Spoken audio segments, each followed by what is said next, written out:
ഉൽപ്പത്തിയുടെ പുസ്തകത്തിൽ നിന്നുള്ള വായന. അധ്യായം 26. ഇസഹാക്കും അബിമേലെക്കും. അബ്രാഹത്തിൻ്റെ കാലത്തുണ്ടായതിനു പുറമെ മറ്റൊരു ക്ഷാമം കൂടി ആ നാട്ടിലുണ്ടായി.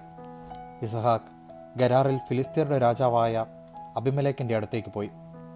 കർത്താവ് പ്രത്യക്ഷപ്പെട്ട് അവനോട് പറഞ്ഞു, ഈജിപ്തിലേക്ക് പോകരുത്, ഞാൻ പറയുന്ന നാട്ടിൽ പാർക്കുക, ഈ നാട്ടിൽ തന്നെ കഴിഞ്ഞുകൂടുക. ഞാൻ നിന്റെ കൂടെ ഉണ്ടായിരിക്കും, നിന്നെ ഞാൻ അനുഗ്രഹിക്കുകയും ചെയ്യും. നിനക്കും നിന്റെ പിന്മുറക്കാർക്കും ഈ പ്രദേശമെല്ലാം ഞാൻ തരും. നിന്റെ പിതാവായ അബ്രാഹത്തോട് ചെയ്ത വാഗ്ദാനം ഞാൻ നിറവേറ്റും. ആകാശത്തിലെ നക്ഷത്രങ്ങൾ പോലെ നിന്റെ സന്തതികളെ ഞാൻ വർദ്ധിപ്പിക്കും. ഈ ദേശമെല്ലാം അവർക്ക് ഞാൻ നൽകും. നിന്റെ സന്തതികളിലൂടെ ഭൂമിയിലെ ജനതകളെല്ലാം അനുഗ്രഹിക്കപ്പെടും. കാരണം അബ്രാഹം എൻ്റെ സ്വരം കേൾക്കുകയും എൻ്റെ നിർദ്ദേശങ്ങളും കൽപ്പനകളും പ്രമാണങ്ങളും നിയമങ്ങളും പാലിക്കുകയും ചെയ്തു. ഇസഹാക്ക് ഗരാറിൽ തന്നെ താമസിച്ചു. അന്നാട്ടുകാർ അവൻ്റെ ഭാര്യയെക്കുറിച്ച് ചോദിച്ചപ്പോൾ അവൾ എൻ്റെ സഹോദരിയാണ് എന്നവൻ പറഞ്ഞു. അവൾ ഭാര്യയാണെന്ന് പറയാൻ അവന് പേടിയായിരുന്നു. കാരണം അവൾ അഴകുള്ളവളായിരുന്നതുകൊണ്ട് റബേക്കായ്ക്ക് വേണ്ടി നാട്ടുകാർ തന്നെ കൊല്ലുമെന്ന് അവൻ വിചാരിച്ചു. അവൻ അവിടെ പാർപ്പ് തുടങ്ങി. ഏറെ നാളുകൾക്ക് ശേഷം ഒരു ദിവസം ഫിലിസ്ത്യരുടെ രാജാവായ അബിമേലെക്ക് ജനാലയിലൂടെ നോക്കിയപ്പോൾ ഇസഹാക്ക് ഭാര്യ റബേക്കായെ ആലിംഗനം ചെയ്യുന്നത് കണ്ടു. അബിമേലെക്ക് ഇസഹാക്കിനെ വിളിച്ചു ചോദിച്ചു, അവൾ നിന്റെ ഭാര്യയാണല്ലോ, പിന്നെ എന്തിനാണ് സഹോദരിയാണ് എന്ന് പറഞ്ഞത്? അവൻ മറുപടി പറഞ്ഞു, അവൾ മൂലം മരിക്കേണ്ടി വന്നെങ്കിലോ എന്നോർത്താണ് ഞാൻ അങ്ങനെ പറഞ്ഞത്. അബിമേലെക്ക് ചോദിച്ചു, നീ എന്തിനാണ് ഞങ്ങളോട് ഇത് ചെയ്തത്? ജനങ്ങളിൽ ആരെങ്കിലും നിന്റെ ഭാര്യയോടൊത്ത് ശയിക്കുകയും അങ്ങനെ വലിയൊരു അപരാധം നീ ഞങ്ങളുടെ മേൽ വരുത്തി വയ്ക്കുകയും ചെയ്യുമായിരുന്നല്ലോ. അതുകൊണ്ട് അബിമേലെക്ക് ജനങ്ങൾക്കെല്ലാം താക്കീത് നൽകി, ഈ മനുഷ്യനെയോ അവൻ്റെ ഭാര്യയെയോ ആരെങ്കിലും തൊട്ടുപോയാൽ അവൻ വധിക്കപ്പെടും. ഇസഹാക്ക് ആ നാട്ടിൽ കൃഷി ഇറക്കുകയും അക്കൊല്ലം തന്നെ 100 മേനി വിളവെടുക്കുകയും ചെയ്തു. കർത്താവ് അവനെ അനുഗ്രഹിച്ചു. അവൻ അഭിവൃദ്ധിപ്പെട്ടുകൊണ്ടേയിരുന്നു. ക്രമേണ അവൻ വലിയ സമ്പന്നനാവുകയും ചെയ്തു. അവന് ധാരാളം ആടുമാടുകളും പരിചാരകരും ഉണ്ടായിരുന്നു. അതുകൊണ്ട് ഫിലിസ്ത്യർക്ക് അവനോട് അസൂയ തോന്നി. അവൻ്റെ പിതാവായ അബ്രാഹത്തിൻ്റെ വേലക്കാർ കുഴിച്ച കിണറുകളെല്ലാം ഫിലിസ്ത്യർ മണ്ണിട്ട് മൂടി. അബിമേലെക്ക് ഇസഹാക്കിനോട് പറഞ്ഞു, ഞങ്ങളെ വിട്ടുപോവുക, നീ ഞങ്ങളെക്കാൾ കൂടുതൽ ശക്തനായിരിക്കുന്നു. ഇസഹാക്ക് അവിടെ നിന്ന് പുറപ്പെട്ട് ഗരാറിൻ്റെ താഴ്വരയിൽ കൂടാരമടിച്ചു.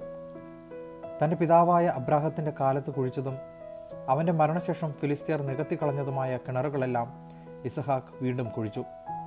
തൻ്റെ പിതാവ് കൊടുത്ത പേരുകൾ തന്നെ അവയ്ക്ക് നൽകുകയും ചെയ്തു. താഴ്വരയിൽ കിണർ കുഴിച്ചുകൊണ്ടേയിരിക്കെ ഇസഹാക്കിൻ്റെ വേലക്കാർ ഒരു നീരുറവ കണ്ടെത്തി. ഗരാറിലെ ഇടയന്മാർ ഇത് ഞങ്ങളുടെ ഉറവയാണ് എന്ന് പറഞ്ഞ് ഇസഹാക്കിൻ്റെ ഇടയന്മാരുമായി വഴക്കുണ്ടാക്കി. അവൻ തന്നോട് വഴക്കിന് വന്നതുകൊണ്ട് അവൻ ആ കിണറിന് എസേക്ക് എന്ന് പേരിട്ടു. അവർ വീണ്ടും ഒരു കിണർ കുഴിച്ചു. അതിനെ ചൊല്ലിയും വഴക്കുണ്ടായി. അതുകൊണ്ട് അതിനെ അവൻ സിദ്ന എന്ന് വിളിച്ചു. അവിടെ നിന്ന് മാറി അകലെ അവർ വേറൊരു കിണർ കുഴിച്ചു. അതിൻ്റെ പേരിൽ വഴക്കുണ്ടായില്ല. അവൻ അതിന് രഹോബോത്ത് എന്ന് പേരിട്ടു. കാരണം അവൻ പറഞ്ഞു, കർത്താവ് ഞങ്ങൾക്ക് ഇടം തന്നിരിക്കുന്നു, ഭൂമിയിൽ ഞങ്ങൾ സമൃദ്ധിയുള്ളവരാകും. അവിടെ നിന്ന് അവൻ ബേർഷബയിലേക്ക് പോയി. ആ രാത്രി തന്നെ കർത്താവ് അവന് പ്രത്യക്ഷപ്പെട്ട് അരുളി ചെയ്തു, നിന്റെ പിതാവായ അബ്രാഹത്തിൻ്റെ ദൈവമാണ് ഞാൻ, നീ ഭയപ്പെടേണ്ട, ഞാൻ നിന്നോട് കൂടെയുണ്ട്.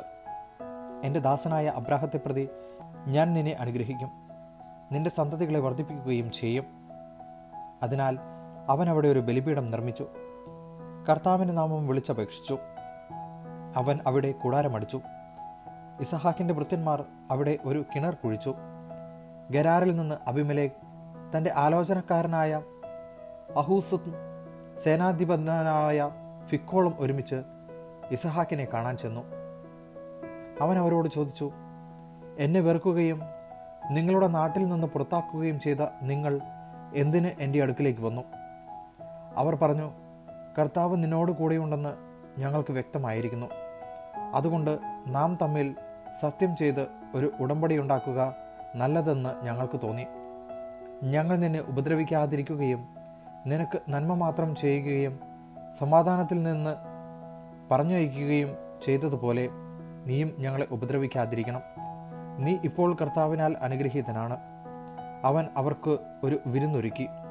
അവർ തിന്നുകയും കുടിക്കുകയും ചെയ്തു. രാവിലെ അവർ എഴുന്നേറ്റ് അന്യോന്യം സത്യം ചെയ്തു. ഇസഹാക്ക് അവരെ യാത്രയാക്കി. അവർ സമാധാനത്തോടെ അവനെ വിട്ടുപോയി. അന്നു തന്നെ ഇസഹാക്കിൻ്റെ വേലക്കാർ വന്ന് തങ്ങൾ കുഴിച്ചുകൊണ്ടിരുന്ന കിണറ്റിൽ വെള്ളം കണ്ടെന്ന് അവനെ അറിയിച്ചു. അവനതിന് ഷെബ എന്നു പേരിട്ടു. അതിനാൽ ഇന്നും ആ പട്ടണത്തിന് ബേർഷെബ എന്നാണ് പേര്. 40 വയസ്സായപ്പോൾ ഏസാവ് ഹിത്തിനായ ബേരിയുടെ പുത്രി യൂദിത്തിനെയും ഹിത്തിനായ ഏലോണിൻ്റെ പുത്രി ബാസ്മത്തിനെയും വിവാഹം ചെയ്തു. അവർ ഇസഹാക്കിൻ്റെയും റെബേക്കായുടെയും ജീവിതം ദുഃഖപൂർണമാക്കി. ദൈവവചനമാണ് നാം കേട്ടത്.